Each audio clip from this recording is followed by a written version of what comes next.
તો સાબરકાંઠાથી અન્ય મહત્વપૂર્ણ સમાચાર સામે આવી રહ્યા છે, જે સાબરકાંઠાના તલોદમાં પાણીની આવક થઈ.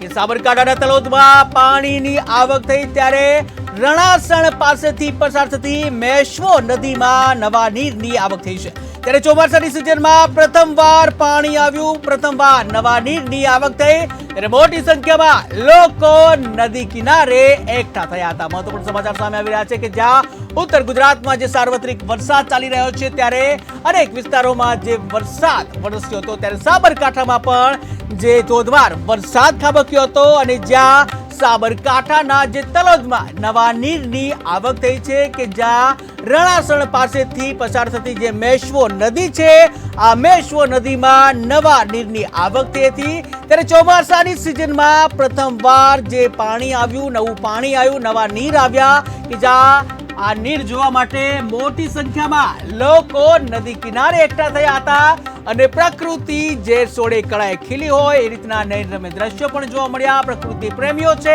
એ પણ જે મેશ્વો નદી છે, મેશ્વો નદીના જે નવા નીર છે, આ નવા નીરને નિહાળવા માટે પણ પહોંચી ગયા હતા. ટીવી સ્ક્રીનના દ્રશ્યો તમે જોઈ રહ્યા છો કે જ્યાં સુંદર મજાના જે દ્રશ્યો જોવા મળી રહ્યા છે, જે તલોદની જે કહી શકાય મેશ્વો નદી છે, આ મેશ્વો નદીથી જે નવા નીરની આવક થઈ છે અને જ્યાં જે નવા નીર જે છે તમે સ્પષ્ટ જોઈ શકો છો કે જ્યાં ઉત્તર ગુજરાતમાં સાબરકાંઠામાં જે ધોધમાર વરસાદ થયો હતો અને જ્યાં ઘણા બધા જે તળાવો, નદીઓ છે ઓવરફ્લો થયા હતા, નવા નીરની આવક થઈ છે. ત્યારે ખાસ કરીને નવા નીરની આવક થતા ધરતીપુત્રોમાં અનેરો આનંદ અને ઉત્સાહ છે કે જ્યાં ધરતીપુત્રોમાં ખુશીની લહેર જોવા મળી. આ સાથે જ પ્રકૃતિ પ્રેમીઓ છે, પ્રકૃતિ પ્રેમીઓમાં પણ ખુશખુશાલ જોવા મળ્યા પ્રકૃતિ પ્રેમીઓ. ત્યારે લોકો આ દ્રશ્ય નિહાળવા માટે ઉમટી પડ્યા હતા. ટીવી સ્ક્રીનના દ્રશ્યો તમે જોઈ રહ્યા છો કે જ્યાં ઉત્તર ગુજરાતના લોકો મેશ્વો નદી કિનારે જોવા મળ્યા. નવા નીરની જે આવક થઈ હતી, નવા નીરને જોવા માટે ઉત્તર ગુજરાતના